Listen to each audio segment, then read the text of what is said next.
and saying that APC has enough credentials to defeat any other political party, especially the PDP, who have actually taken them to court. But again, sometimes the ways politicians talk sometimes, especially in Nigeria, you begin to wonder. If you look at those who populate APC today, a whole lot of them were in PDP yesterday. I mean, how dangerous is that for our democracy? In fact, all those that are supposed to be elected today were all members of PDP. But, well, I don't see it as too much of a negative thing, because, like I've always said, we are evolving. We are evolving at a fast rate, and we will get there. We'll get there. But the main thing that bothers me is actually the dividends of democracy, what we expect. Are we going to get our refineries working? Are we going to get other revenue generators? Are we going to have a better society for Nigerians? Is everything going to work perfectly for our country? Because we are so blessed. All our problem is just this leadership, just this management. So I believe that APC, as it is today, has some qualitative leadership that can come up. Even though we have not been impressed for the past 7 years, we are hoping that in their arsenal they have people that can do it. So I'm very hopeful, because when I talk to some people, the way they talk, it's like depression is setting in already. So we should not allow depression to set in. I'm hopeful that in the pack of politicians that they have, we can get people that can change the scenario. Ditto for the PDP. I don't know why the PDP will take them to court. They have been very smart as to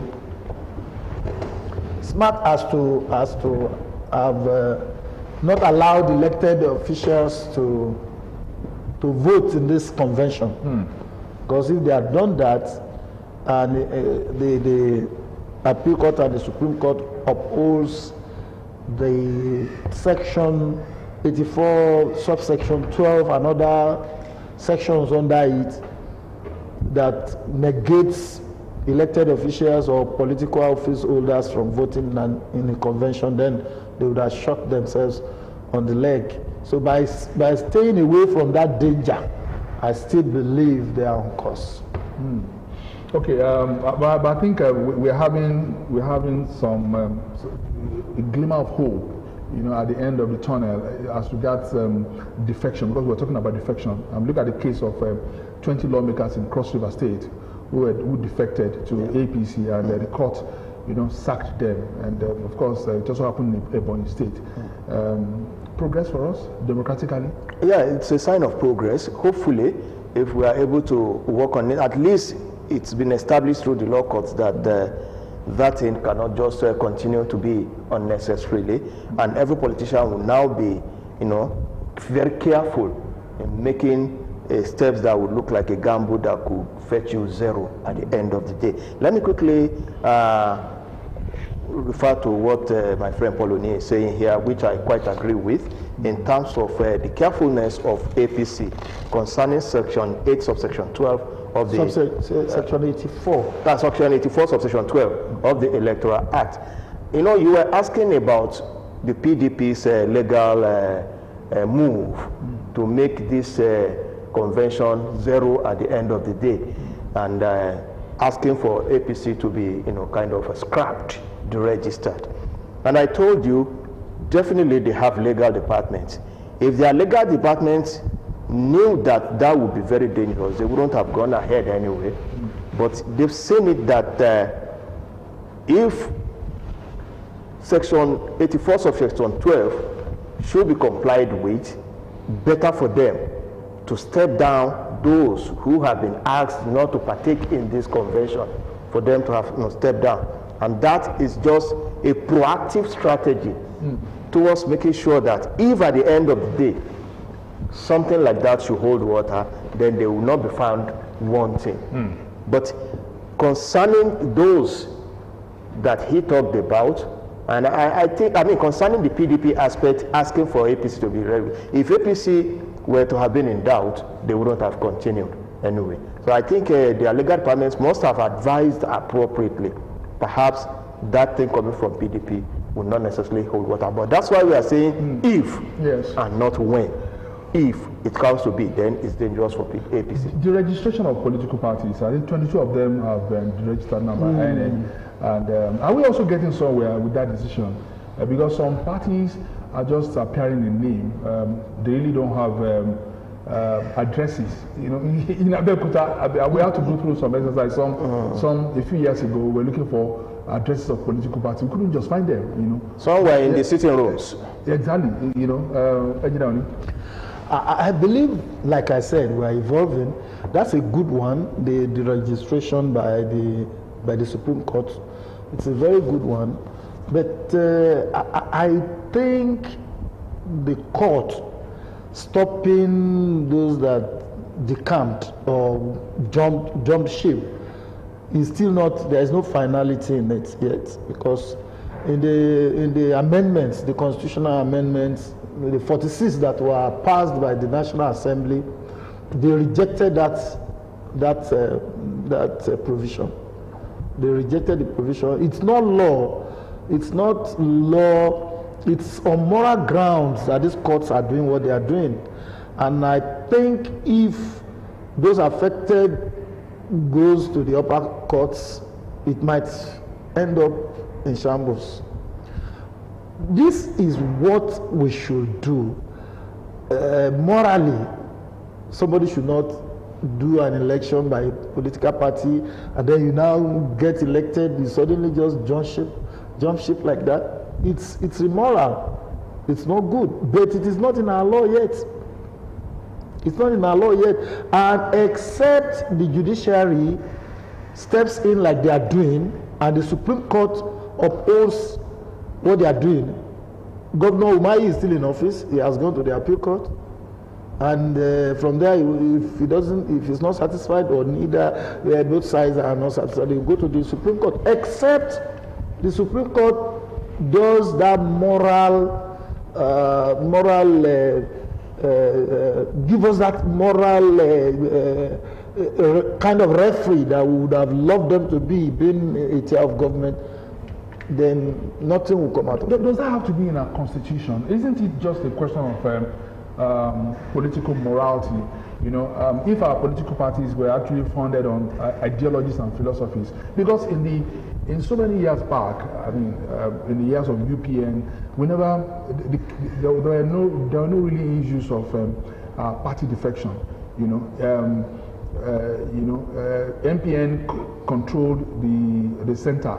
UPN controlled some states, and yet we saw some UPN members, they were stuck, they were still, steadfast, they were still loyal to UPN. They didn't defect, So, and yet it wasn't in our law. Is it about law, or is it about the appetite, to hold political office, these days, those days you mentioned were better days than what we have now.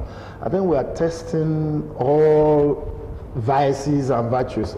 At the end of the day, like I'm always hopeful we will get there. Those days we had delineation of ideologies.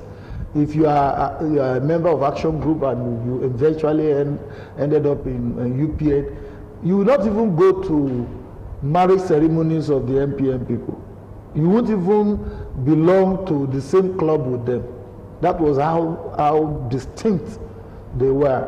And you know what we got from it? Better running of states. That was when we had people like Alhaji Lateef Jakonde doing wonders with the funds local governments are having today.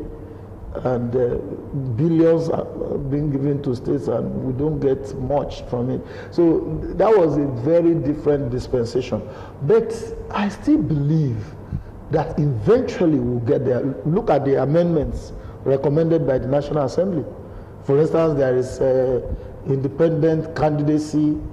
Abeokuta can decide to contest, being known very well, without much, you could get into office. So if we get an independent candidate getting into office, like Obama went through the system of the Americans from nothing and got to something, and a couple of people comes like that, we will get to a stage where they will now talk to themselves and the ideologies will now come back. These days, even elected officials, they are the ones running the parties.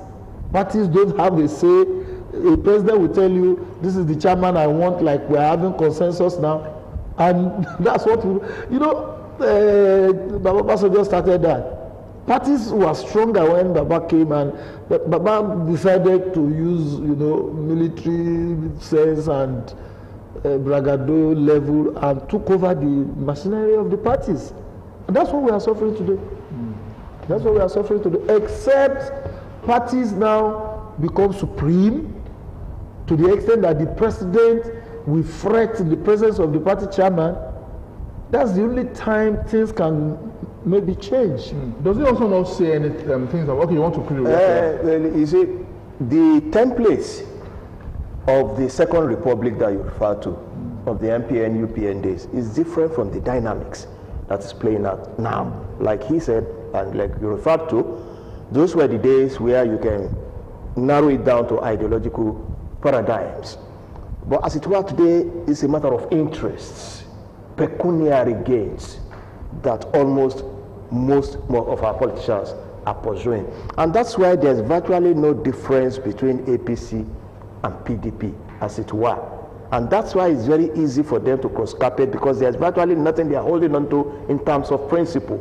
It is what I benefit from that they are working on. And that's why you see most of the time the shenanigans that plays out all around, that you want to wonder, why is it that these people are behaving this way? And that's just the headache we're having now. I hope we'll get there with time, when people realizes that it's more of commitment to the nationhood, to the state, to civility, to humanity, to the paradigms of what your party stands for, not for what you are going to gain from it in terms of monetary reward or material things. Now, let me quickly dash to the issue of the deregistration of political parties, if I'm not jumping unnecessarily. You see, I'm very happy to know that parties have been deregistered. There should and there are obviously laid down rules and regulations for you to be registered. If you are not meeting up with those requirements, of what use is your existence? We have over 90-something political parties as of today. That's why I told you the other time, it doesn't matter how many, the more the merrier. But there will surely always be 2 dominant or possibly 3 dominant political parties that people can choose from.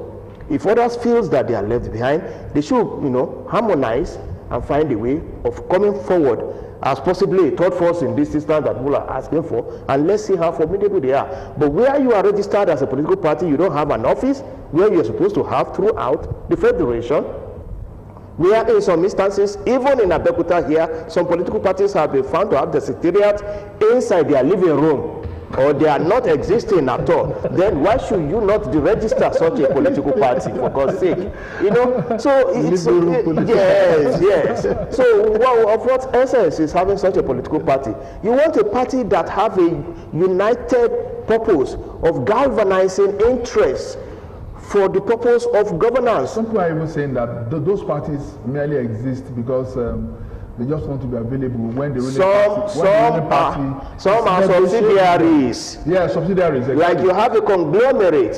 Some other powerful elements in the party to go and open subsidiaries such that when there are challenges, they can coalesce towards forming another. All conference. It's a conference of all. It's a strategy. We all know that. Let's go back to the convention. It's looking like, because we're not really getting anything contrary to that, it's looking like the unity list to come out, and the candidate of Mr. President will emerge as chairman of the party. Now, but the president has a few months in power. Now, post APC, post Buhari APC.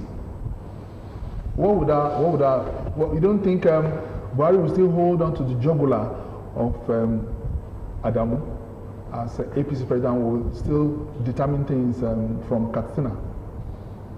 The beauty of Nigerian democracy and the Nigerian political party maneuvers is that once the president hands over, he loses power completely.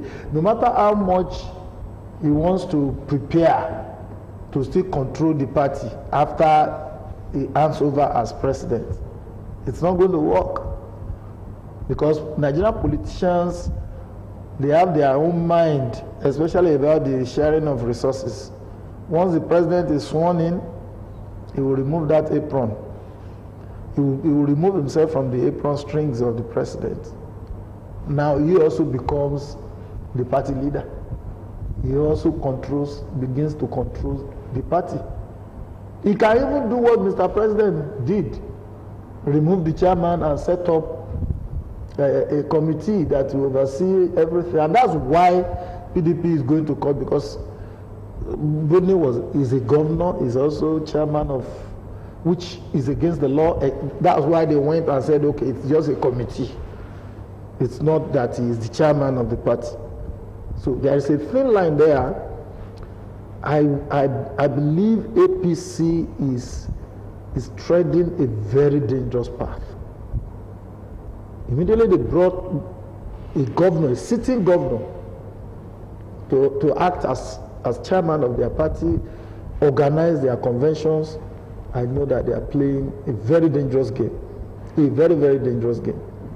The only saving grace for them is that Nigeria, they can sit down and decide, okay, this is what will happen, this is what will happen. They can call the judges, don't do that, don't do that. These are big parties. But what happened in Zamfara? What happened in Rivers State? Yes, I was trying to refer to Zamfara the other time. So it's dangerous. It's very dangerous. Very, very dangerous indeed. The only escape legal point I see there is the fact that he's just a chairman of a committee. He's not the chairman of the party, but the committee is organizing the national convention. It's very dangerous. So it should have been somebody who is not a sitting. A sitting governor. It's been thoroughly, discussed, and they've seen the legal implication. They've seen their escape route. Like he said, there's a thin line. Yes. They held on to that thin line for survival, and I think they may likely get away with it. Concerning President Muhammadu Buhari, after retirement, so to say, from governance, whether he will still have influence. Most politicians don't just retire without influence. Who knows?